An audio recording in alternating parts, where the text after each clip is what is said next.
भारतीय संविधान, कानून की धाराएं, कानून पर विश्वास। क्या आप में है जानकारी का अभाव? नहीं मिल पाता आपको न्याय? जागरूकता बेहद जरूरी। हर विषय पर मिलेगी कानूनी जानकारी। अगर आप भी हैं न्याय की तलाश में, तो आप कानून से जुड़ी हर जानकारी लें हमारे चैनल लीगल मंत्रा पर। कि एक मेंटेनेंस अर्थात भरण पोषण का केस कैसे कोर्ट में लड़ा जाता है, कोर्ट उसमें क्या प्रक्रिया अपनाती है। ऐसा कहा जाता है कि शादी 7 जन्मों का बंधन होता है। एक दूसरे को वचन देते हैं कि एक दूसरे का ख्याल रखेंगे, सुख दुख में एक दूसरे का साथ देंगे। शादी होती है, थोड़े समय तक बहुत ही अच्छा चलता है, घूमना फिरना, एक दूसरे का ख्याल रखना। प्रॉब्लम जब स्टार्ट होती है, जब एक दूसरे को धीरे धीरे जान लेते हैं और समझ लेते हैं। बेबी, जानू, सोना, बाबू सब धरा का धरा रह जाता है जब पत्नी अपना रौद्र रूप दिखाती है। बाय 1 गेट 2 फ्री का ऑफर चलता है, अर्थात पति एक बार लड़ाई कर ले तो एक केस के साथ 2 केस फ्री मिलते हैं। तो आइए वीडियो स्टार्ट करते हैं। भरण पोषण का अर्थ होता है गुजारा पाने का अधिकार, अर्थात अन्न, वस्त्र, निवास एवं चिकित्सा आदि की व्यवस्था के लिए पैसे लेने का अधिकार। आमतौर पर भरण पोषण शब्द निम्न धाराओं में देखने के लिए मिलता है। धारा 125 दंड प्रक्रिया संहिता, धारा 24 हिंदू विवाह अधिनियम, धारा 20 घरेलू हिंसा से महिलाओं का संरक्षण अधिनियम, धारा 18 से 23 हिंदू दत्तक और भरण पोषण अधिनियम, धारा 5 मुस्लिम महिला विवाह अधिकार संरक्षण अधिनियम जो कि संशोधित है 2019 का, और धारा 37 विशेष विवाह अधिनियम 1956। वैसे तो ये सभी धारा 125 में कवर हो सकते हैं, लेकिन फिर भी अलग अलग परिस्थितियों और धर्म के हिसाब से अलग अलग कानून चलते हैं। मुस्लिम महिलाओं के लिए धारा 5 में बताया गया है, मुस्लिम महिला विवाह अधिकार संरक्षण अधिनियम में।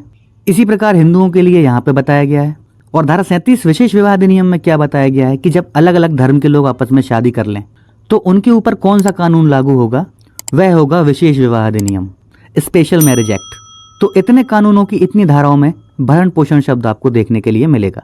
सामान्यतः जब शादी होने के बाद पति पत्नी के बीच आपस में नहीं बनती और लड़ाई झगड़ों से बात इतनी ज्यादा बढ़ जाती है कि वे एक दूसरे के दुश्मन बन जाते हैं, या फिर पति और उसके परिवार वालों द्वारा पत्नी के साथ मारपीट करना, बुरा भला कहना, दहेज की मांग करना।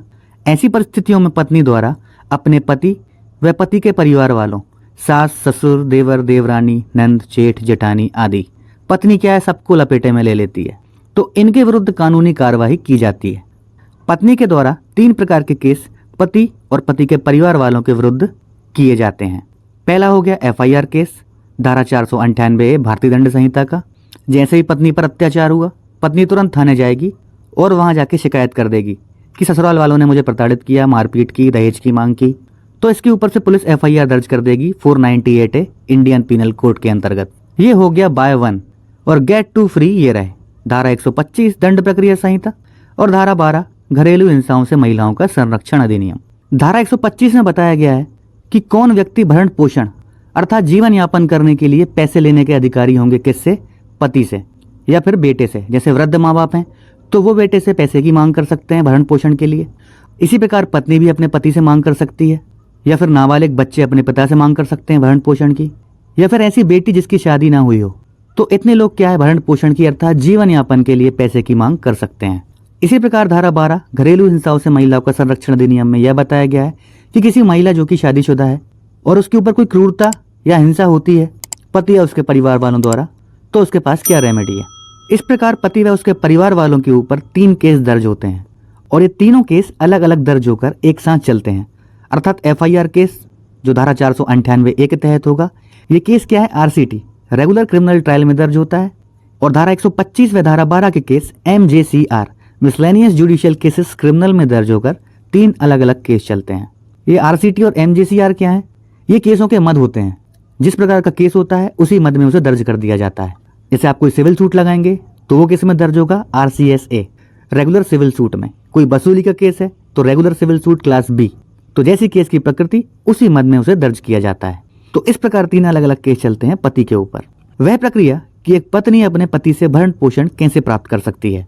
झगड़ा होने के बाद या दहेज की मांग या गाली गलौच या मारपीट होने की स्थिति में सबसे पहले पत्नी को तुरंत नजदीकी पुलिस थाने में जाकर पति व उसके परिवार के वे लोग जिन्होंने परेशान किया है उनके विरुद्ध शिकायत करनी होती है। पत्नी चाहे तो अपने मायके जाकर वहां के थाने में भी शिकायत दर्ज करा सकती है। इस शिकायत पर से पुलिस एफआईआर दर्ज करती है और पति और उसके परिवार वालों के ऊपर धारा 498 भारतीय दंड संहिता का क्रिमिनल केस शुरू हो जाता है। इसके साथ ही पत्नी को पुलिस परिवार परामर्श केंद्र में भी शिकायत करनी होती है। पुलिस परिवार परामर्श केंद्र में पति और पत्नी को समझाइश दी जाती है कि एक दूसरे को समझें और अच्छे से साथ रहें। यह शिकायत आगे चल के दूसरे केसों में सहायता देती है कि पत्नी द्वारा रिश्ते को संभालने की कोशिश की गई थी। यह शिकायत चाहे तो पति भी कर सकता है, उसके भी काम पड़ेगी। ये दोनों कार्य करने के बाद पत्नी को दंड प्रक्रिया संहिता की धारा 125 के तहत भरण पोषण का आवेदन फैमिली कोर्ट या फिर judicial magistrate first class JMFC की कोर्ट में दायर करना होता है। कई जगह फैमिली कोर्ट होती हैं जो सिर्फ परिवार से संबंधित केस देखती हैं, जैसे कि शादी के मैटर्स। लेकिन कई शहर क्या छोटे होते हैं, वहां पे फैमिली कोर्ट नहीं होती। तो ऐसी स्थिति में पावर किसको दिए गए हैं? जुडिशियल मजिस्ट्रेट फर्स्ट क्लास को। तो यदि फैमिली कोर्ट नहीं है तो जेएमएफसी की कोर्ट में 125 के तहत भरण पोषण का आवेदन करना होता है। धारा 125 भरण पोषण का केस दायर करने के लिए आवश्यक दस्तावेज: शादी का कार्ड, शादी के फोटोग्राफ्स जिसमें पति पत्नी साथ में हो, पति की आय, सैलरी स्लिप। यदि नहीं है तो राइट टू इन्फॉर्मेशन आरटीआई के तहत निकलवा सकते हैं। जहां पति नौकरी करता है वहां आरटीआई लगा सकते हैं। यदि पति या पति के पिता अर्थात ससुर जी के नाम पर जमीन है तो जमीन का खसरा, किस्तबंदी की सर्टिफाइड कॉपी लोक सेवा केंद्र या तहसील कार्यालय से निकलवा सकते हैं। पत्नी का पहचान पत्र जैसे कि आधार कार्ड, यदि बच्चे हैं तो उनका भी। ये दोनों बहुत ही इंपॉर्टेंट है। एक तो पति की आय अर्थात उसकी सैलरी स्लिप, और दूसरा उसके नाम पे कोई जमीन है तो उस जमीन की खसरा किस्तबंदी की सर्टिफाइड कॉपी, क्योंकि इनके आधार पर ही भरण पोषण की राशि तय की जाएगी कि पत्नी कितने पैसे पति से पाने की हकदार है। क्योंकि जितनी पति की आय होगी उसके हिसाब से ही भरण पोषण की राशि तय की जाती है। सभी दस्तावेज मिल जाने के बाद धारा 125 दंड प्रक्रिया संहिता सीआरपीसी का आवेदन तैयार कर कोर्ट में दायर करना होता है। तो ये रहा आवेदन। आपको बताना चाहूंगा कि यहाँ पे पार्टीज के नाम चेंज कर दिए गए हैं। घटना बिल्कुल सही है, लेकिन ऐसे कोई व्यक्ति इस एड्रेस पे नहीं रहता और ये नाम भी चेंज कर दिए गए हैं। ये बस प्रैक्टिकली समझाने के लिए लिखा गया है कि आप ड्राफ्टिंग कैसे करेंगे। तो ये हो गई पत्नी जिसके साथ क्रूरता की गई है, दहेज की मांग की गई थी, मारपीट की गई थी, और ये हो गया उसका बच्चा। तो पत्नी हो गई आराध्या और बच्चे का नाम हो गया विवान। ये हो गए क्या आवेदक गण। अनावेदक किसे बनाएंगे? पति को। पति का नाम हो गया अनिमेश।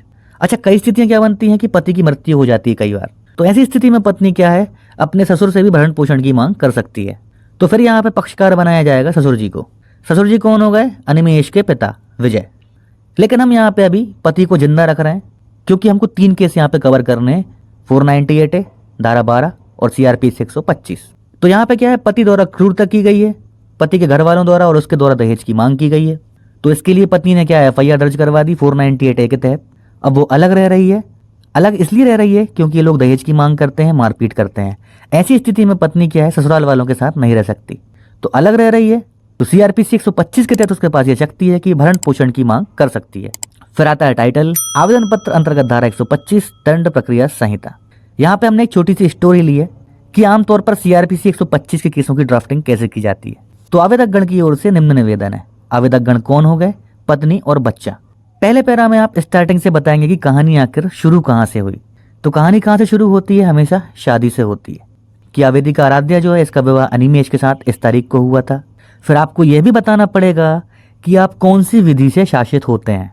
भाई मुस्लिम विधि से होते हैं, हिंदू विधि से होते हैं, क्रिश्चियन विधि से होते हैं, कौन सी विधि आपके ऊपर कोर्ट लगा दे। तो हिंदू रीति रिवाज से 7 भाबर पढ़कर अर्थात 7 फेरे पढ़कर। स्थान बता दीजिएगा कहाँ से शादी हुई है? तो वृंदावन गार्डन भोपाल से हुई थी। तभी आवेदिका अनावेदक की जोजियत में रहती चली आ रही है। अब कोई बच्चा है तो सेकंड पैरा में आप ये बताएंगे कि आवेदिका क्रमांक 1 एवं अनावेदक क्रमांक 1 के संसर्ग से अर्थात सेक्स, संभोग, इंटरकोर्स कुछ भी कह लीजिए। तो इससे क्या है, दिनांक 27/4/2019 को आवेदिका ने एक पुत्र को जन्म मायके में दिया। ये भी बताइएगा कि जन्म कहाँ दिया था। आमतौर पर पत्नी क्या है ये प्रूफ करने में लगी रहती है। एक्चुअली पत्नी प्रूफ नहीं करती, उसके वकील साहब प्रूफ करते हैं कि बच्चे का जन्म तो मायके में हुआ था। क्यों करते हैं? जैसे सिंपैथी मिल सके कि पति तो भाई शुरू से ध्यान नहीं दे रहा, बस यहाँ पे संसर्ग कर लिया, मतलब सेक्स कर लिया, फिर प्रेग्नेंट है, बच्चा हो रहा है, इस बात से कोई मतलब नहीं है पति को, वो तो अपने में लगा रहता है। तो इस लाइन से क्या है, बहुत कुछ चेंज हो जाता है। लेकिन जो सही है आप वही लिखिएगा। तो यहाँ पे सही बात ही लिखी है कि मायके में जन्म हुआ था बच्चे का। यदि आप झूठ लिख देते हैं और पति ऐसे कोई डॉक्यूमेंट लेके आ गया हॉस्पिटल के कि इलाज उसने ही करवाया था, इलाज का खर्चा भी उसी ने दिया था, जो भी डिलीवरी हुई थी प्रेगनेंसी के टाइम पे सब खर्चा उसी ने उठाया था, तो फिर आपकी बात यहाँ पे झूठी पड़ जाएगी। ये हमने यहाँ पे इसलिए लिखी है क्योंकि हम ये शो करना चाह रहे हैं कि पति शुरू से ही ध्यान नहीं देता। तो बच्चे का जन्म हुआ जिसका नाम विवान है, और बच्चा क्या है, आवेदिका के साथ निवास कर रहा है।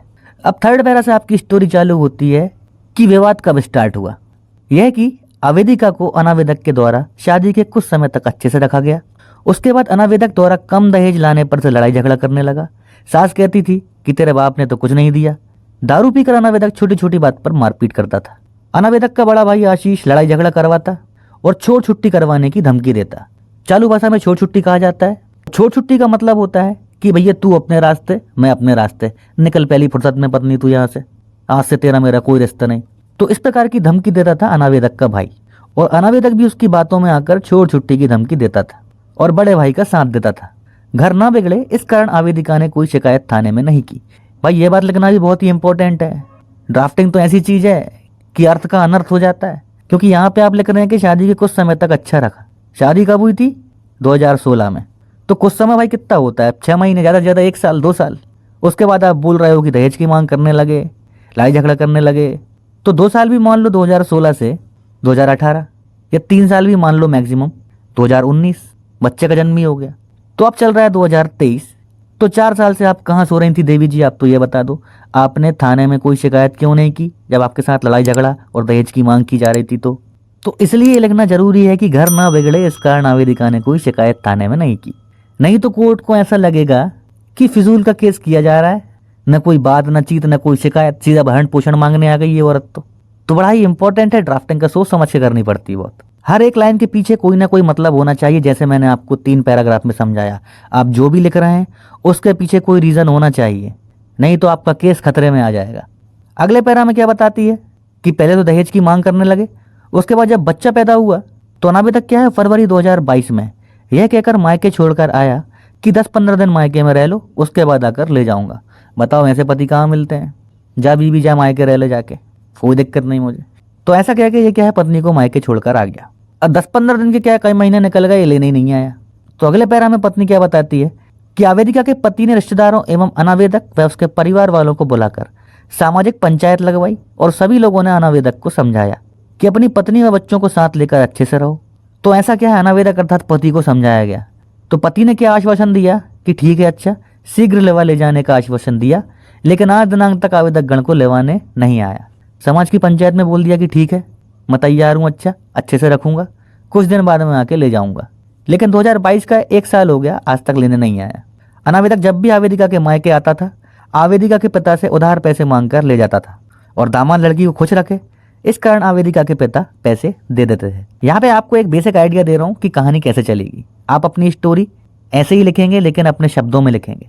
अब आती हैं दया भरी बातें, सिंपैथी वाली। यह कि आवेदिका अपने पुत्र के साथ मजबूरी में अपने पिता के घर असहाय जीवन व्यतीत कर रही है।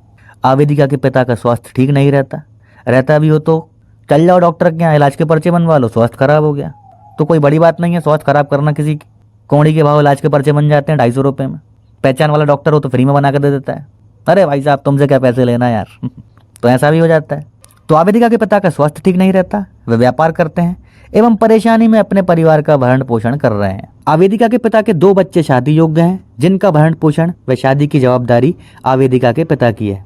एक तो पति ने भगा दिया, मायके में रह रही है, पिता की तबीयत ठीक नहीं रहती, व्यापार करते हैं, 2 बच्चों की और शादी करनी है, उनकी जिम्मेदारी भी है। कितनी दया भरी बातें हो गई यहाँ पे। तो ऐसी स्थिति में पत्नी क्या है, अपना भरण पोषण नहीं कर पा रही है। अब अगले पैरा में आप बताएंगे कि आप कितने शिक्षित हैं, कुछ करते हैं कि नहीं करते, कितना भरण पोषण चाह रहे हैं। तो यह कि आवेदिका कम पढ़ी लिखी महिला है, उसकी आय का कोई साधन नहीं है। आवेदिका को अपने भरण पोषण, दवाई, कपड़े एवं अन्य खर्चे के लिए 7,000 रुपये एवं पुत्र की पढ़ाई, भरण पोषण, कपड़े इत्यादि के लिए 3,000 रुपये प्रति माह की आवश्यकता होती है। यह हो गया पत्नी का खर्च, यह हो गया छोटे बच्चे का खर्च। आपके पति की जितनी आय हो आप उस हिसाब से डालिएगा। मान लीजिए कोई बड़ा डॉक्टर है आपका पति, या कोई इंजीनियर है, या कोई बहुत बड़ा एडवोकेट है, टैक्स फिल करता है। वैसे तो एडवोकेट टैक्स फिल नहीं करते, लेकिन कुछ लोग क्या है, बड़ी लॉ फर्म वाले होते हैं, अपनी फर्म खोल लेते हैं, उसको रजिस्टर्ड करवा लेते हैं। तो ऐसे लोग क्या इनकम टैक्स भरते हैं। तो लाखों में कमाई है महीने की, तो उस हिसाब से आप इसको 50,000 60,000 भी कर सकते हैं। अगले पैरा में आप क्या है, पति की आय बताएंगे कि पति की आय कितनी है। तो यह कि अनावेदक एक स्वस्थ व्यक्ति होकर कपड़ा व्यवसाय का कार्य करता है और उसके पास कोई जमीन हो तो उसके बारे में भी लिख दीजिएगा कि अनावेदक अर्थात पति जो है किसानी में 3 फसल लेता है। आमतौर पर किसान लोग क्या है 3 से 4 फसल लेते ही हैं एक साल में, जिससे लगभग उसे क्या है 3 लाख रुपए प्रतिवर्ष की आय होती है। अनावेदक आवेदक गण का भरण पोषण करने में सक्षम व्यक्ति है। अच्छा, यहाँ पे एक लाइन और लिखिएगा, मैंने लिखी नहीं है, इसकी PDF बनाऊंगा जब लिख दूंगा। वह लाइन ये है कि अनावेदिका अनावेदक के समान ही जीवन जीने की अधिकारी है, अर्थात जैसा जीवन ये जी रहा है वही अधिकार पत्नी को भी है। और लास्ट में आती है प्रेयर।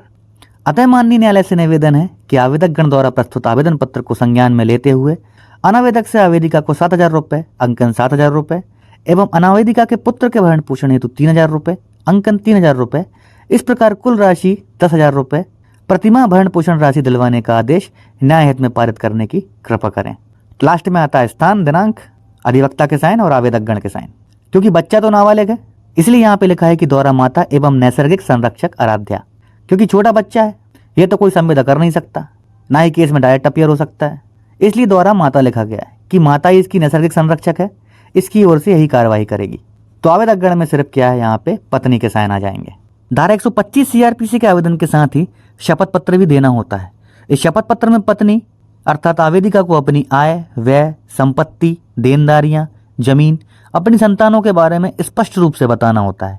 अर्थात पत्नी नौकरी करती है या नहीं करती, यदि नौकरी करती है तो उसकी आय क्या है, पत्नी के पास कोई जमीन है या नहीं, पत्नी के पास कितनी संपत्ति है, कोई म्यूचुअल फंड है, फिक्स डिपॉजिट है आदि के बारे में शपथ पत्र में बताना होता है। यदि पत्नी शपथ पत्र में कोई गलत या झूठी जानकारी देती है और कोर्ट को यह पता चल जाता है तो कोर्ट पत्नी के ऊपर धारा 191, 193, 199 और धारा 209 भारतीय दंड संहिता की कार्रवाई कर सकती है, जिसमें पत्नी को 7 साल की जेल और जुर्माने की सजा हो सकती है। यह सिद्धांत सुप्रीम कोर्ट द्वारा Rajnesh versus Neha criminal appeal number 730 of 2020 द्वारा दिया गया है। इस जजमेंट को जरूर पढ़िएगा आप लोग। इसमें ऑनरेबल सुप्रीम कोर्ट ने गाइडलाइंस जारी की हैं कि जब भी CRPC 125 का आवेदन दिया जाएगा उसके साथ आपको एक एफिडेविट भी देना पड़ेगा और उस एफिडेविट में आपको ये सब जानकारियां देनी होंगी और वो भी सही। यदि आप कोई झूठी जानकारी देते हैं तो इन धाराओं के अंतर्गत उस व्यक्ति के ऊपर कार्रवाई हो सकती है, भले ही वो पत्नी हो या फिर पति ही क्यों ना हो। शपथ पत्र तो दोनों को देना होगा। तो आइए वो एफिडेविट भी देख लेते हैं। सबसे पहले ऊपर टाइटल आएगा कि किस चीज का एफिडेविट अर्थात शपथ पत्र दे रहे हैं आप। तो माननीय सर्वोच्च न्यायालय द्वारा आपराधिक अपील नंबर ये रजनेश वर्सेस नेहा व अन्य में दिनांक 4/11/2020 को पारित आदेश एवं दिए गए निर्देशों के तहत यह शपथ पत्र पेश किया जा रहा है। फिर आएगा शपथ पत्र। इसमें पत्नी अपनी डिटेल्स देगी, नाम, पिताजी का नाम, पति का नाम और फिर व्यक्तिगत सूचनाएं आ जाएंगी। नाम, आयु, शैक्षणिक योग्यता क्या है, व्यवसाय क्या है, वर्तमान निवास क्या है, विवाह की तिथि क्या है, कब से अलग रह रही है, पृथक रहने की तिथि। फिर तीसरा खंड खा आता है कि क्या पहले कोई कार्रवाइयां हुई हैं या कोई भरण पोषण के बारे में कोई विवरण है तो वह बताना पड़ेगा कि कोई कार्रवाई हुई है कि नहीं हुई है। यदि हुई है तो उसमें कोई आदेश पारित किया गया है, नहीं किया गया, आदेश की पालना हो रही है कि नहीं हो रही है, अर्थात भरण पोषण मिल रहा है कि नहीं मिल रहा। यदि नहीं मिल रहा तो एरियर राशि अर्थात वो राशि क्या है जो कि लेनी है अभी, या फिर कोई स्वैच्छिक प्रबंध हुआ था कि नहीं हुआ था, अर्थात ऐसी कोई बात तो नहीं हुई थी कि इतने इतने महीने में देंगे, इकट्ठा नहीं दे पाएंगे तो, या फिर एक मुश्त भरण पोषण दे दिया था, इस प्रकार की कोई बात तो नहीं हुई थी। यदि हुई थी तो इसका विवरण बता दें। अब खंड गा में बताना है कि आश्रित कौन कौन है, तो पत्नी और बच्चों के नाम हो जाएंगे यदि बच्चे हों तो। फिर आपको खर्चे बताने पड़ेंगे यहाँ पे कि कितना खर्चा होता है आपका महीने में। यदि कोई व्यवसाय करते हैं तो फिर आपको डिटेल्स भरनी है कि कंपनी का नाम बताना है, उसमें मासिक आय कितनी होती है। कोई रोजगार व्यवसाय है तो उसके बारे में बताइए। कोई कंपनी चलाते हैं तो उसके बारे में जानकारी दीजिए कि कितना प्रॉफिट और लॉस होता है आपको। यदि कोई पार्टनरशिप है तो उसका रिटर्न बताइए कि कितनी बार आपने लास्ट इनकम टैक्स फिल किया था। यदि कोई जमीन वमीन हो तो उसके बारे में विवरण देंगे आप यहाँ पे कि कुल कितनी भूमि है, कहाँ स्थित है, प्रकृति क्या है उसकी, प्रकृति अर्थात सिंचित है कि असिंचित है। सिंचित मतलब सिंचाई वाली है कि नहीं है, फसल वसल होती है कि नहीं उस पर, कृषि योग्य है कि नहीं है, होती है तो कितनी फसलें होती हैं, उन फसलों का विवरण। तो इस प्रकार आप पूरी डिटेल्स यहाँ पे भर देंगे और उसके बाद इसकी घोषणा कर देंगे आप जो जानकारी दी है बिल्कुल सही है। और यदि इसमें कोई चेंजेस होते हैं तो मैं न्यायालय को इसकी सूचना दूंगी। बाई चांस कल को नौकरी लग जाए तो इसकी सूचना तुरंत न्यायालय को दी जाएगी। और फिर ये भी कि झूठ बोलती हूँ या झूठ बोलता हूँ, मैंने जो शपथ पत्र में जो बातें लिखी हैं इसमें वो बात गलत साबित होती हैं कल को, तो इन धाराओं के अंतर्गत मेरे ऊपर कार्रवाई की जा सकती है। तो CRPC 125 के आवेदन के साथ आपको ये शपथ पत्र देना मैंडेटरी है। पहले पत्नी देगी CRPC 125 के आवेदन के साथ ही, फिर जब पति इसका जवाब देगा CRPC 125 के आवेदन का तो जवाब के साथ साथ पति को भी ये एफिडेविट देना पड़ेगा। धारा 125 CRPC के आवेदन के साथ ही पत्नी धारा 125 CRPC के दूसरे परंतुक के तहत अंतरिम भरण पोषण का आवेदन भी कोर्ट में दे सकती है। जो इंटरिम रिलीफ होती है अर्थात अंतरिम भरण पोषण का जो आवेदन दिया जाता है वह सीआरपीसी 125 के सब सेक्शन 1 के जो दूसरा परंतुक है उसके तहत दिया जाता है। धारा 125 एक सीआरपीसी के दूसरे परंतुक का आवेदन केस चलते रहने के दौरान पत्नी व बच्चों को भरण पोषण मिलने के लिए होता है। अर्थात जब तक केस चल रहा है, केस में निर्णय नहीं हो जाता, तो इस केस के चलते रहने तक पति पत्नी व बच्चों को हर महीने भरण पोषण दे। तो अंतरिम भरण पोषण का जो आवेदन होता है इसके तहत दिया जाता है कि जब तक केस चल रहा है, केस चलते रहने के दौरान कि पति जो है पत्नी व बच्चों को हर महीने भरण पोषण देगा। यहाँ पर ध्यान देने वाली बात यह है कि यदि पत्नी अर्थात आवेदिका के साथ पति या ससुराल वालों ने मारपीट की है तो नियम यह है कि पत्नी को 125 सीआरपीसी के तहत केस दायर न कर धारा 12 घरेलू हिंसाओं से महिलाओं का संरक्षण अधिनियम 2005 के तहत केस दायर करना चाहिए।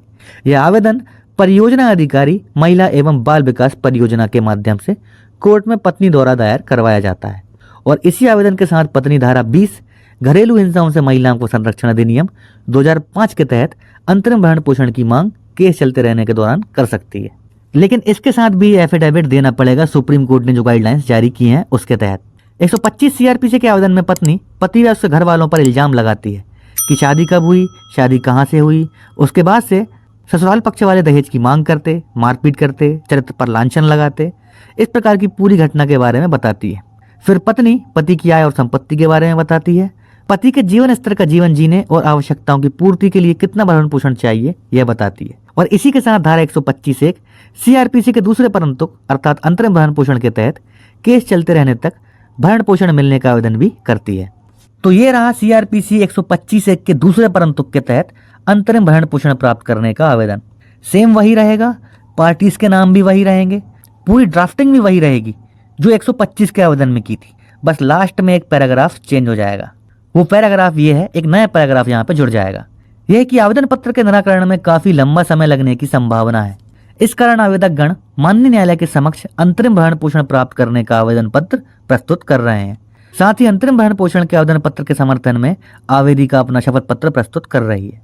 इसके साथ एक फॉर्मल एफिडेविट भी दे दीजिएगा कि मैंने एक अंतरिम भरण पोषण का आवेदन पत्र प्रस्तुत किया है, उसे पढ़कर मैंने समझ लिया है, उसमें उल्लेखित संपूर्ण तथ्य मेरे निजी ज्ञान और मुझे प्राप्त जानकारी के अनुसार सत्य व सही है, और उसका सत्यापन कर दीजिएगा। एक फॉर्मल एफिडेविट इसके साथ और लगेगा।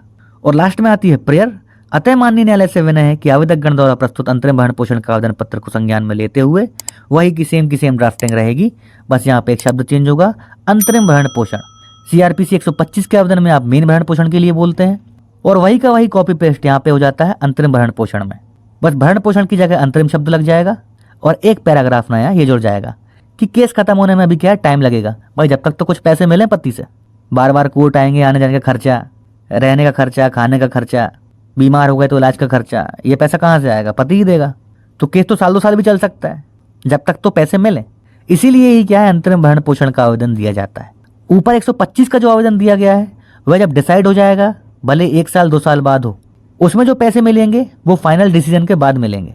लेकिन जब तक केस चल रहा है, जब तक तो पैसे मिले, इसीलिए क्या है, अंतरिम भरण पोषण का आवेदन लगाया जाता है कोर्ट में। यह उसी आवेदन के साथ आप तुरंत पेश कर सकते हैं या एक साथ ही कोर्ट में पेश कर सकते हैं। कोर्ट पहले क्या है, इसे ही डिसाइड करेगी।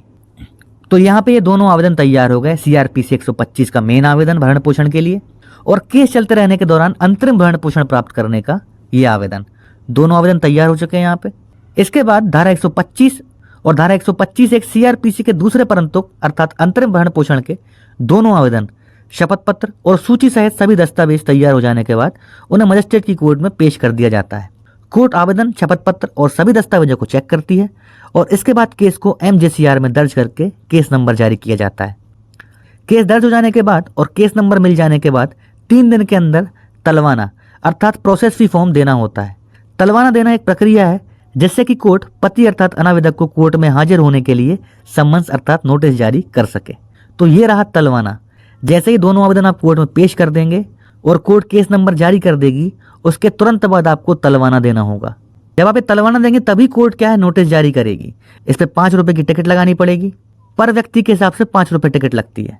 सिविल केस में क्या है, कई पक्षकार होते हैं तो उनके हिसाब से क्या है, कोर्ट फीस बढ़ती जाती है। 2 पक्षकार हैं तो 10 रुपए, 3 पक्षकार हैं तो 15 रुपए। उसके बाद आपको रजिस्टर्ड नोटिस भेजना हो, ये तो साधारण नोटिस हो गया जो कोर्ट भेजती है अपनी साइड से।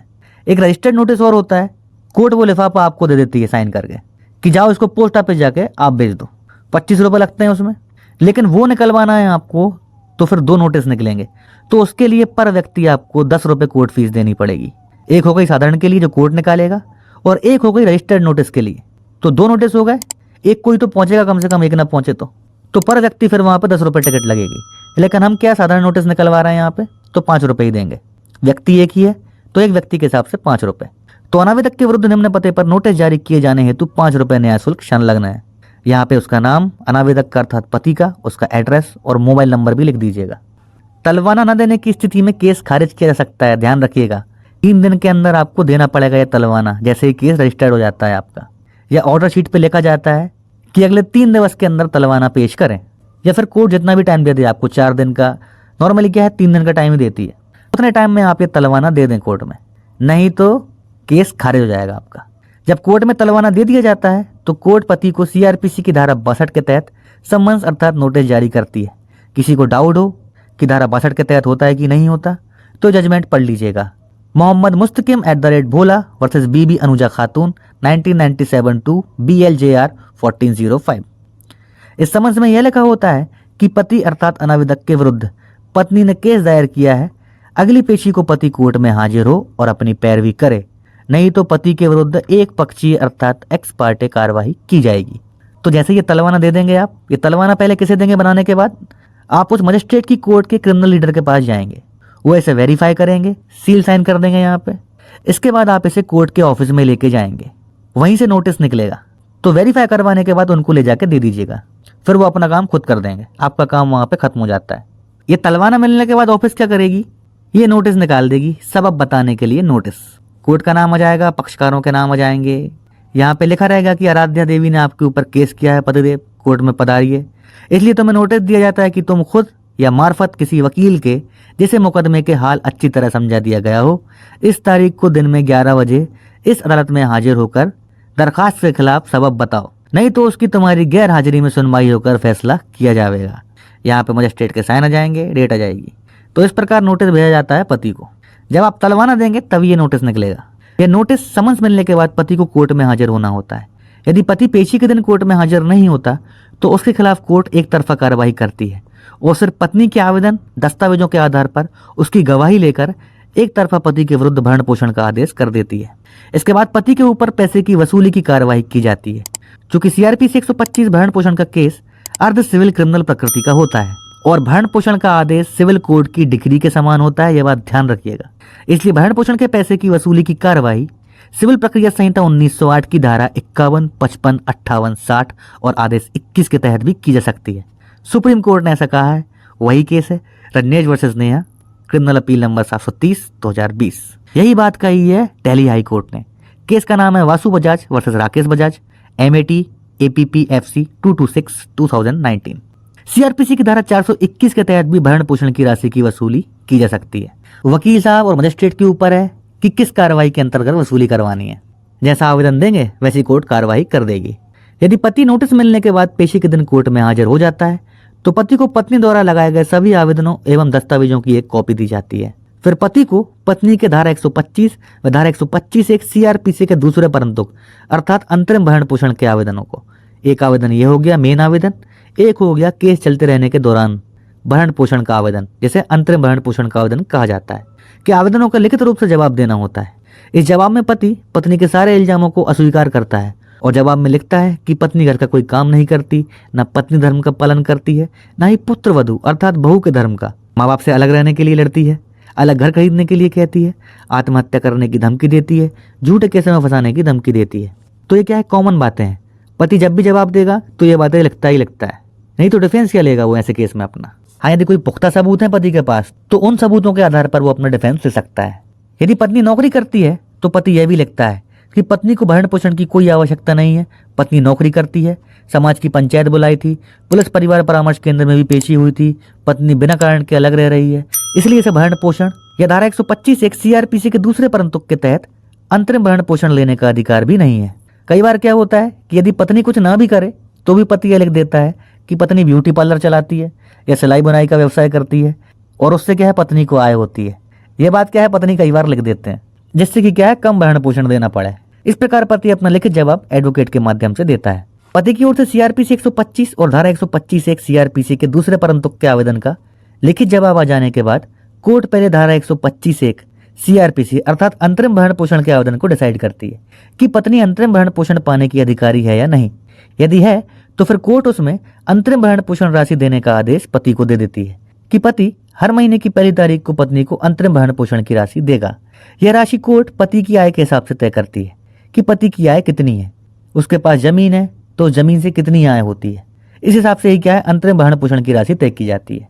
यही धारा 125 एक सीआरपीसी के दूसरे परंतुक अर्थात अंतरिम भरण पोषण के तहत कोर्ट पति को पत्नी के लिए अंतरिम भरण पोषण देने का ऑर्डर दे देती है तो फिर जब तक केस चलेगा पति को केस चलते रहने के दौरान हर महीने पत्नी को भरण पोषण देना होगा। पति अर्थात अनावेदक चाहे तो इस आदेश के विरुद्ध सबसे पहले सेशंस कोर्ट, यदि वहां राहत नहीं मिलती है तो फिर हाई कोर्ट या फिर उसके बाद सुप्रीम कोर्ट में धारा 397 सीआरपीसी के तहत पुनरीक्षण याचिका दायर कर सकता है जिससे अंतिम भरण पोषण का आदेश खारिज करवाया जा सके या फिर पैसों को कम करवाया जा सके। इसके बाद केस में कार्यवाही आगे बढ़ती है। मजिस्ट्रेट अगली कुछ पेशियों तक हर प्रयास करते हैं कि पति पत्नी के बीच सुलह कराई जाए और वे दोनों पुनः एक दूसरे के साथ रहने लगें। इसे मध्यस्थता मीडिएशन कार्यवाही कहा जाता है। कई बार समझाने और पर्याप्त मौके देने के बाद भी पति पत्नी के बीच सुलह नहीं होती तो केस की कार्यवाही आगे बढ़ जाती है। लेकिन पति को इस बीच अंतरिम भरण पोषण के आदेश के तहत हर महीने पत्नी को भरण पोषण की राशि देनी ही पड़ती है। यदि पति अंतरिम भरण पोषण के पैसे हर महीने ना दे तो पत्नी के अधिवक्ता सीआरपीसी की धारा 125(3) के तहत अंतरिम भरण पोषण के पैसों की वसूली के लिए एक और आवेदन दायर कर सकते हैं कि 4 या 5 महीने पहले अंतरिम भरण पोषण का आदेश किया गया था लेकिन अभी तक पति ने एक पैसा भी नहीं दिया है, इसलिए पति से सीआरपीसी 125 के तहत पैसे दिलाए जाएं। पत्नी द्वारा सीआरपीसी 125(3) का आवेदन कोर्ट में दायर करने के बाद मजिस्ट्रेट पति को चेतावनी दे देते हैं कि आज के दिन या अगली पेशी तक अंतरिम भरण पोषण के जितने पैसे बकाया हैं वो पैसे पत्नी को दो, नहीं तो पतिदेव तुम्हें जेल भेज दिया जाएगा। अब पति यदि अगली पेशी तक पैसे नहीं देता तो उसे जेल भेज दिया जाता है। यह जेल 1 महीने की हो सकती है। इस बीच यदि पति के घर वाले कहीं से पैसे की व्यवस्था करके पत्नी को वो पैसे कोर्ट में दे देते हैं तो पति को तुरंत छोड़ दिया जाता है। यह प्रक्रिया कई बार अपनाई जा सकती है जब पति पैसे देना बंद कर दे केस चलते रहने के दौरान। तो सीआरपीसी 125(3) का आवेदन कब लगाया जाता है? जब मेन आवेदन क्या डिसाइड हो गया 125 का या फिर अंतरिम भरण पोषण का आवेदन डिसाइड हो चुका हो और उस अंतरिम भरण पोषण में पति पैसे ना दे रहा हो तो फिर 125(3) का आवेदन लगाया जाता है कि वो पैसे दिलाए जाएं अंतरिम भरण पोषण के। अच्छा, जैसे केस खत्म हो गया और वहां पे क्या है परमानेंट खर्चा बांध दिया महीने का, फिर भी पति नहीं देता है तो उसके लिए भी आपको सीआरपीसी 125 के तहत ही केस लगाना पड़ेगा फिर से। लेकिन अभी क्या है अंतरिम भरण पोषण के तहत पति नहीं दे रहा था इसलिए 125(3) का आवेदन लगाया गया कि अंतरिम भरण पोषण में जो पैसे डिसाइड हुए हैं वह पैसे क्या है पति नहीं दे रहा है। 4-5 महीने हो गए आदेश किए हुए, 1 रुपया नहीं दिया अभी तक पति ने, इसलिए 125(3) के तहत वसूली करवाई जाए पैसों की। तो भरण पोषण के पैसों के वसूली के लिए ही 125(3) का आवेदन लगाया जाता है। यदि पति कहीं भाग जाए और पेशियों पर ना आए तथा अंतरिम भरण पोषण की राशि ना दे तो मजिस्ट्रेट पैसों की वसूली के लिए पति अर्थात अनावेदक के विरुद्ध सीआरपीसी की धारा 70, 71, 72 व 73 के तहत वसूली वारंट जारी कर देते हैं। देखिए ध्यान रखिएगा, भरण पोषण 125 के केस में क्या है या धारा 12 के केस में वसूली वारंट ही जारी किया जाता है अर्थात पैसों की वसूली का वारंट। आपको डाउट ना हो इसलिए मैंने यहाँ पे एनवीडब्ल्यू गैर जमानती वारंट भी लिख दिया है क्योंकि वसूली वारंट की प्रक्रिया भी क्या है इसी के तहत अपनाई जाएगी। इस वारंट को जारी करवाने के लिए भी पत्नी के एडवोकेट को तलवाना देना होता है। जो तलवाना हमने स्टार्टिंग में दिया था वही तलवाना फिर से देना पड़ेगा, लेकिन तलवाने के साथ साथ आपको ये भी लिखना पड़ेगा कि ये वसूली वारंट है। इसमें भी 5 रुपए टिकट लगेगी, सेम वही रहेगा। एक चीज और जुड़ जाएगी कि जो वसूली वारंट के लिए आप तलवाना दे रहे हैं तो आपको कितनी राशि चाहिए उसमें, अर्थात पति ने कितने महीनों के पैसे नहीं दिए हैं। तो यहाँ पे पति ने क्या है 2/11/2022 से 2/11/2023 तक 12 महीने की राशि नहीं दी है। मान लीजिए अंतरिम भरण पोषण में कोर्ट ने 8,000 रुपये प्रति माह डिसाइड कर दिए कि 5,000 रुपये पत्नी के, 3,000 रुपये बच्चे के, टोटल हो गए 8,000 रुपये। तो 1 साल से पति क्या पैसे नहीं दे रहा, तो 1 साल में कितने हो गए 96,000 रुपये हो गए। तो इतने रुपयों की वसूली के लिए क्या है तलवाना दे रहे हैं जिससे पति के विरुद्ध वसूली वारंट जारी हो जाए इतने पैसों का। इतनी राशि है पति के एड्रेस घर जाओ और वसूल करके लाओ। कौन जाएगा? पुलिस वाले जाएंगे। जैसे ही ये तलवाना दे दिया जाता है कोर्ट पति के विरुद्ध वसूली वारंट जारी कर देती है। वारंट पुलिस को भेज दिया जाता है, फिर पुलिस पति के घर पहुंच जाती है। हो गई पुलिस की एंट्री। यहाँ पे बहुत देर से केस चल रहा था, कहीं पुलिस का नाम नहीं आ रहा था, अब आ गया पुलिस का नाम। ये हो गई पुलिस की एंट्री सीधा घर के बाहर पति के। अब यहाँ पे भी क्या है, दो स्थितियां बनती हैं। पहली तो ये कि या तो अंतरिम भरण पोषण के जो पैसे देने हैं और पति ने वो पैसे दिए नहीं हैं, 96,000 रुपये, वह पैसे पति पुलिस को तुरंत देकर गिरफ्तारी से बच सकता है। और दूसरी कि पुलिस को अंतरिम भरण पोषण के पैसे न देने की स्थिति में पुलिस पति को गिरफ्तार कर कोर्ट में पेश कर देती है। अब यहाँ पे फिर पुलिस अरेस्ट कर लेगी यदि पैसे नहीं देगा तो। यदि वहीं पैसे दे देता तो छूट जाता, नहीं दे रहा तो पुलिस उठा के क्या कोर्ट में ले आएगी। फिर कोर्ट में पेश होने के बाद मजिस्ट्रेट पति को पैसे देने के लिए कहते हैं। यदि पति उसी दिन कोर्ट उठने तक अर्थात शाम के 5 बजे तक, 5 बजे कोर्ट क्या है बंद हो जाती है, तो इतने टाइम तक पैसे दे देता है तो उसे छोड़ दिया जाता है, नहीं तो जेल भेज दिया जाता है। जब जब पति पैसे देने में देरी करेगा यह प्रक्रिया ऐसी ही चलती रहेगी केस चलते रहने के दौरान। मान लीजिए मेन आवेदन अर्थात 125 के आवेदन में भी क्या है, भरण पोषण बांध दिया गया है परमानेंट, और वहां पे पति पैसे नहीं दे रहा है तो भी यही प्रक्रिया अपनाई जाएगी। 125(3) के तहत आवेदन दिया जाएगा और वहां पे भी ऐसे ही वसूली की कार्रवाई होगी। चूंकि सीआरपीसी 125 का केस समरी ट्रायल केस होता है, इसलिए इसमें प्रक्रिया जो अपनाई जाती है वह सीआरपीसी के अध्याय 20 और 21 की अपनाई जाती है। इसी अनुसार केस में आगे बढ़ते हुए कोर्ट गवाही के लिए एक दिन नियत करती है। गवाही अर्थात मुख्य परीक्षण और प्रति परीक्षण। पहले पत्नी की गवाही होती है। इसमें पहले पत्नी का मुख्य परीक्षण पत्नी के एडवोकेट द्वारा किया जाता है। इसमें पत्नी पूरी घटना बताती है। मुख्य परीक्षण हो जाने के बाद पति के इल्जामों को झूठा साबित करने के लिए पति के एडवोकेट पत्नी से सवाल करते हैं। इसे प्रति परीक्षण अर्थात क्रॉस एग्जामिनेशन कहा जाता है। फिर यह गवाही हो जाने के बाद क्या है, पति की गवाही होगी, उसका भी मुख्य परीक्षण होगा और फिर पत्नी के एडवोकेट पति से क्या है क्रॉस एग्जामिनेशन करेंगे। इस प्रति परीक्षण में जो पक्ष एक दूसरे के बयानों को गलत साबित कर दे, जैसे बयानों में मतभेद होना, एक दूसरे के साथ रहने का कारण न बता पाना, या फिर पत्नी द्वारा 125 के आवेदन और पति के द्वारा जो उसका जवाब दिया गया है उनसे हटके गवाही देना, या बातों को बड़ा चढ़ाकर बताना या बातों को छुपाना आदि, जो पक्ष गवाही में इन बातों को सामने ले आए उसका पक्ष केस में मजबूत हो जाता है। पति या पत्नी के पास एक दूसरे के खिलाफ कोई सबूत हो, जैसे सीसीटीवी या मोबाइल वीडियो या फोटोग्राफ्स, तो इनको भी वह एक दूसरे के खिलाफ सबूत के तौर पर इस्तेमाल कर सकते हैं। जब कभी भी कोई इलेक्ट्रॉनिक साक्ष्य अर्थात सीसीटीवी हो गया, मोबाइल वीडियो हो गया, फोटोग्राफ्स हो गए, जो क्या है किसी इलेक्ट्रॉनिक डिवाइस से निकाले गए हैं, तो ऐसे दस्तावेजों को क्या है इलेक्ट्रॉनिक साक्ष्य कहा जाता है। तो जब भी ऐसे इलेक्ट्रॉनिक साक्ष्य को क्या है कोर्ट में पेश किया जाता है तो उसके लिए धारा 65 भारतीय साक्ष्य अधिनियम का प्रमाण पत्र देना होता है। प्रमाण पत्र बनाकर ऐसे सीसीटीवी या मोबाइल वीडियो फोटोग्राफ्स कोर्ट में पेश कर सकते हैं। प्रमाण पत्र बनाकर कौन देगा? जिस दुकान से भी आप सीसीटीवी या मोबाइल वीडियो या फोटोग्राफ्स का प्रिंट आउट निकलवा रहे हैं, वही व्यक्ति क्या है प्रमाण पत्र बनाकर देगा। वो व्यक्ति क्या प्रमाण पत्र में लिख कर देगा कि इस व्यक्ति ने मुझे मोबाइल दिया था, जैसा दिया था मैंने वैसा ही ले लिया, जैसे फोटोज या वीडियोस थे मैं वहीं के वहीं कन्वर्ट करके या प्रिंट आउट निकाल के या पेन ड्राइव में डालकर दे रहा हूँ, इनके साथ कोई छेड़खानी नहीं की गई है, जैसे मुझे मिले थे मैंने वैसे ही दे दिए, कहीं भी कोई काट छांट या जोड़ तोड़ नहीं की गई है। इस प्रमाण पत्र में वह व्यक्ति यह लिख कर देगा।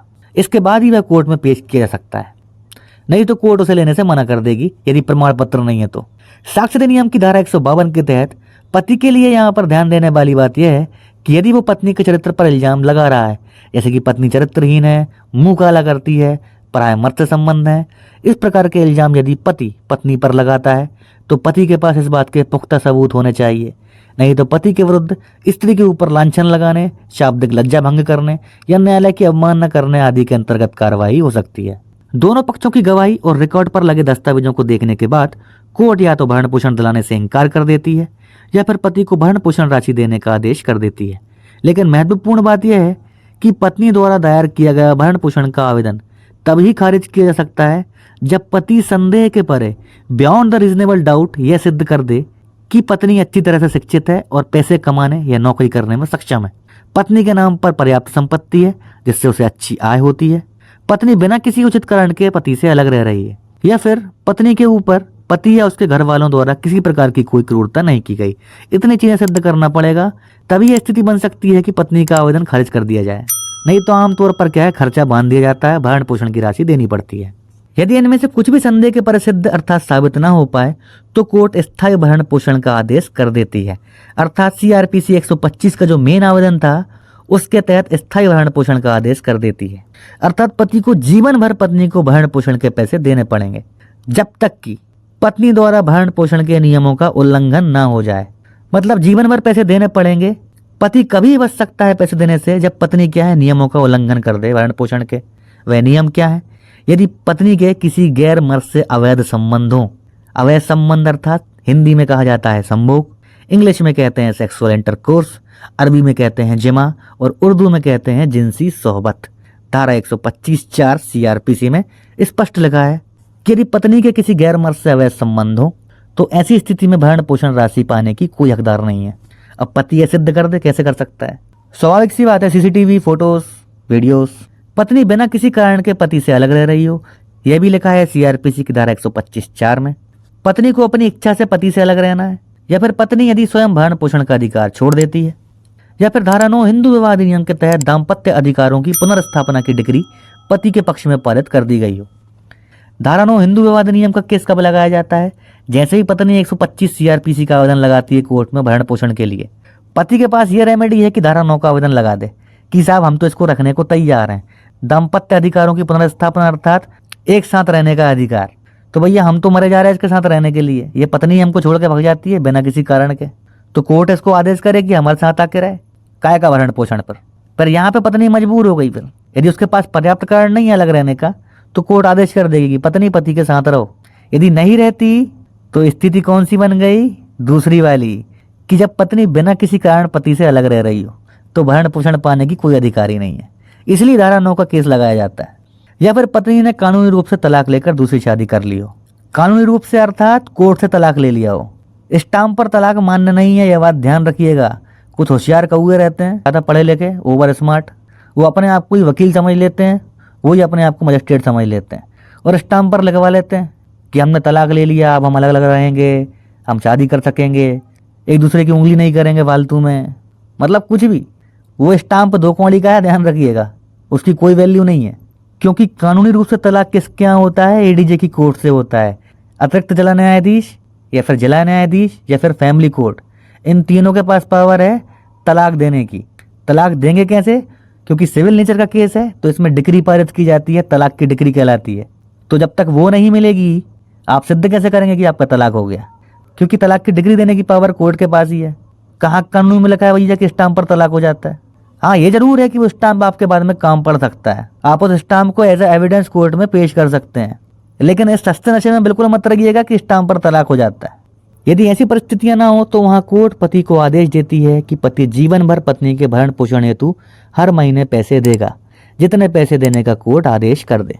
यहाँ पर महत्वपूर्ण और ध्यान देने वाली बात यह है कि पति कोर्ट और पत्नी से बात करके एक बार में ही भरण पोषण का केस हमेशा के लिए खत्म कर सकता है। वह इस प्रकार कि एक बार में ही पत्नी को इकट्ठे पैसे दे दे, जैसे कि 10 लाख, 20 लाख, 50 लाख अपनी हैसियत के हिसाब से, और पैसे देकर हमेशा के लिए भरण पोषण के पैसे देने से मुक्त हो सकता है।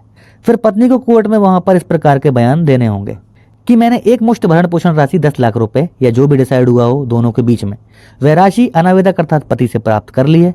अब मैं आगे कोई भरण पोषण राशि प्राप्त कर पाने की वैधानिक अधिकारी नहीं रहूंगी, ना ही अनावेदक और उसके परिवारजनों से कोई लेनदारी या देनदारी बकाया है। मैंने अनावेदक व उसके परिवारजनों से अपना संपूर्ण स्त्री धन और विवाह में उपहार स्वरूप भेंट किया गया सभी सामान प्राप्त कर लिया है। देखिए, दहेज शब्द यूज मत कीजिएगा कहीं, क्योंकि दहेज देना भी अपराध है और लेना भी अपराध है। इसलिए घुमा फिरा के ऐसा लिखा है कि संपूर्ण स्त्री धन और विवाह में उपहार स्वरूप भेंट दिया गया सामान। उपहार अर्थात गिफ्ट देना कोई जुर्म नहीं है, लेकिन दहेज देना जुर्म है, इसलिए बात को घुमा के रखना पड़ता है। दहेज शब्द यूज कर दिया आपने तो आप भी गए और वो सामने वाली पार्टी भी गई, पर चल आपके ऊपर ही कार्रवाई हो जाए। तो दहेज शब्द कहीं भी मेंशन मत करिएगा, यह बात ध्यान रखिएगा कि हमने दहेज दिया था। ऊपर आवेदन में भी कहीं मत लिख दीजिएगा गलती से भी, क्योंकि दहेज देना भी अपराध है और लेना भी अपराध है। तो इसको ऐसे लिखिएगा कि स्त्री धन अर्थात सोने चांदी के जेवरात जो स्त्री का धन होता है, और उपहार स्वरूप भेंट किया गया सामान विवाह में।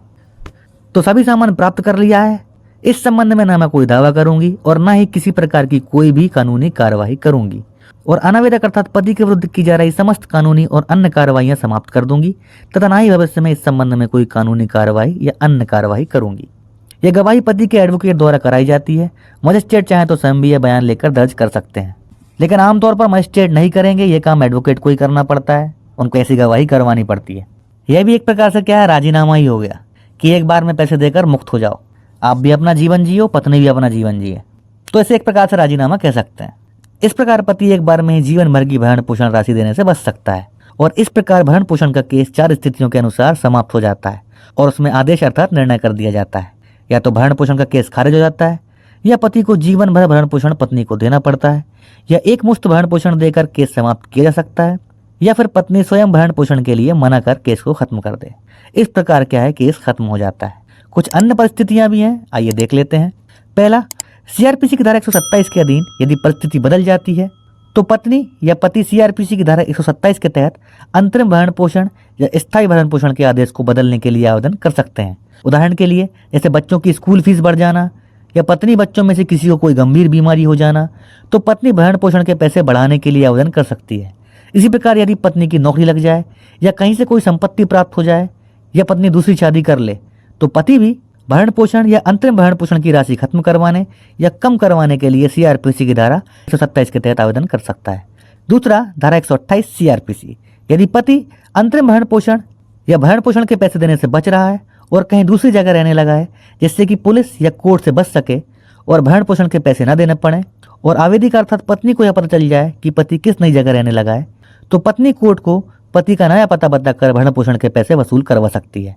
पुनः नए पते पर वसूली वारंट जारी किया जाएगा। और इसी धारा के तहत पत्नी को भरण पोषण या अंतरिम भरण पोषण के आदेश की नकल मुफ्त अर्थात निःशुल्क में दी जाएगी।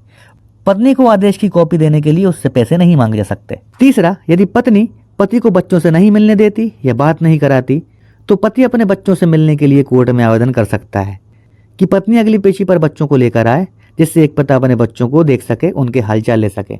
कई बार क्या होता है, पत्नी कई महीनों तक या कई सालों तक बच्चों से नहीं मिलने देती, तो ऐसी स्थिति में यदि केस चल रहा है तो पति उसी कोर्ट में आवेदन कर सकता है कि बच्चों से मिलने दिया जाए।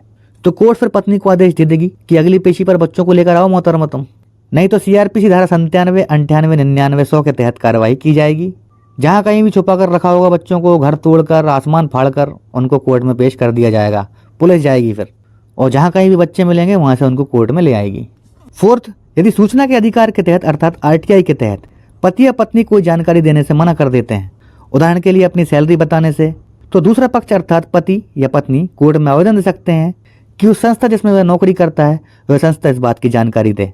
ऐसी स्थिति में कोर्ट उस संस्था के अधिकारी को जानकारी देने का आदेश करती है, और यदि वह संस्था जानकारी नहीं देती तो इसे न्यायालय की अवमानना, कंटेम्प्ट ऑफ कोर्ट कहा जाएगा, और उस संस्था के अधिकारी के विरुद्ध कानूनी कार्रवाई हो सकती है।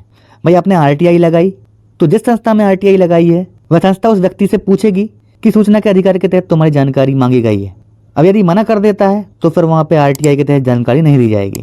तो यदि ऐसी स्थिति बनती है तो आप कोर्ट में आवेदन लगाएंगे कि जानकारी मांगी थी आरटीआई के तहत लेकिन जानकारी नहीं दी गई, तो कोर्ट फिर क्या है, पूरी संस्था को वहीं खड़ा कर देगी कोर्ट में बुला के, कोर्ट अपनी पे आ जाए तो फिर अधिकारी को ही बुला लेगी, अधिकारी फिर सारी जानकारी देगा। 5वां धारा 9 हिंदू विवाह अधिनियम के तहत मैं आपको बता चुका हूँ कि साथ रहने का अधिकार, दाम्पत्य अधिकारियों की पुनर्स्थापना, इसके तहत पति या पत्नी केस लगा सकते हैं। यदि कोर्ट आदेश कर देती है कि साथ में रहो और फिर भी पति पत्नी एक दूसरे के साथ नहीं रहते, तो पति चाहे तो इस डिग्री को क्या है मजिस्ट्रेट की कोर्ट में पेश कर सकता है कि साथ रहने को कहा गया है, लेकिन ये फिर भी साथ नहीं रह रही है पत्नी, तो पत्नी क्या है, भरण पोषण पाने की अधिकारी नहीं है क्योंकि बिना कारण के अलग रह रही है। और इसी धारा 9 के आदेश के तहत क्या है, कोर्ट में धारा 13 के तहत तलाक का आवेदन भी दिया जा सकता है कि जब साथ ही नहीं रह रही है तो फिर शादी किस काम की, इसलिए धारा 13 के तहत क्या तलाक दे दिया जाए। 6, केस खत्म होने के बाद जहां पति को स्थायी रूप से प्रतिमाह भरण पोषण का आदेश किया गया है और पति पैसे देना बंद कर दे, तो पत्नी धारा 125(3) सीआरपीसी का आवेदन दायर करके पति से पैसों की वसूली करवा सकती है। यहाँ पर ध्यान देने वाली बात यह है कि सीआरपीसी की धारा 125(3) के परंतुक के तहत पत्नी पिछले 1 वर्ष तक के पैसे ही वसूल सकती है। उदाहरण के लिए 1 वर्ष से ज्यादा की वसूली है, जैसे कि 1 वर्ष 6 माह की, तो वहां सिर्फ पिछले 1 वर्ष तक के पैसे ही दिलाए जा सकते हैं, 6 माह के नहीं दिलाए जाएंगे। अर्थात मान लीजिए 1.5 साल की वसूली है, 1.5 साल के पैसे लेने हैं, तो लास्ट 1 ईयर अर्थात 1 साल की वसूली ही कर सकती है। पत्नी ये 6 माह एक्स्ट्रा जो है इनकी वसूली नहीं कर पाएगी, क्योंकि 125(3) के परंतुक में स्पष्ट लगा है कि वसूली सिर्फ 1 साल के पैसे की ही की जा सकती है। भले ही पति 3 साल से क्यों न दे रहा हो, आपको तुरंत आवेदन लगाना चाहिए था यदि पति पैसा नहीं दे रहा था तो। और यहाँ पर एक बात और ध्यान आई कि पत्नी भरण पोषण जो राशि मांग सकती है, भले ही अंतरिम भरण पोषण के तहत मांगे या मेन आवेदन के तहत मांगे, वह राशि क्या है 40% से ऊपर नहीं हो सकती। मान लीजिए पति की सैलरी 1 लाख रुपए है, तो पत्नी को भरण पोषण सिर्फ 40,000 रुपए तक मिल सकता है, उससे 1 रुपए ऊपर नहीं मिलेगा। खैर इतना भी नहीं मिलता, 20-30 हजार रुपये मिल जाए वही बड़ी बात है, लेकिन वो पैसा यदि सैलरी 1 लाख रुपए है तो 40% ही रहेगा, 40% से ऊपर भरण पोषण राशि नहीं मिल सकती, ये बात ध्यान रखिएगा। और 7th, भरण पोषण या अंतरिम भरण पोषण अर्थात सीआरपीसी 125 और धारा 12 डीवीए डोमेस्टिक वायलेंस एक्ट, तो अंतरिम भरण पोषण और भरण पोषण क्या है, दोनों केसों में ही मांगा जा सकता है। मतलब आप दोनों केस एक साथ दायर कर सकते हैं। जरूरी नहीं है कि आपने एक दायर कर दिया, उसमें भरण पोषण मांग लिया तो आप दूसरा केस दायर नहीं कर सकते, उसमें नहीं मांग सकते। आप दोनों केस एक साथ दायर कर सकते हैं और दोनों में भरण पोषण मांग सकते हैं। यह कहा गया है ऑनरेबल सुप्रीम कोर्ट द्वारा। Shom Nikhil Danani versus Tanya Benon Danani, SLA criminal number 6005 of 2019। तो ये रहे इंपॉर्टेंट पॉइंट और पूरी प्रोसेस भरण पोषण केस की। अगर आप भी हैं न्याय की तलाश में तो आप कानून से जुड़ी हर जानकारी लें हमारे चैनल लीगल मंत्रा पर।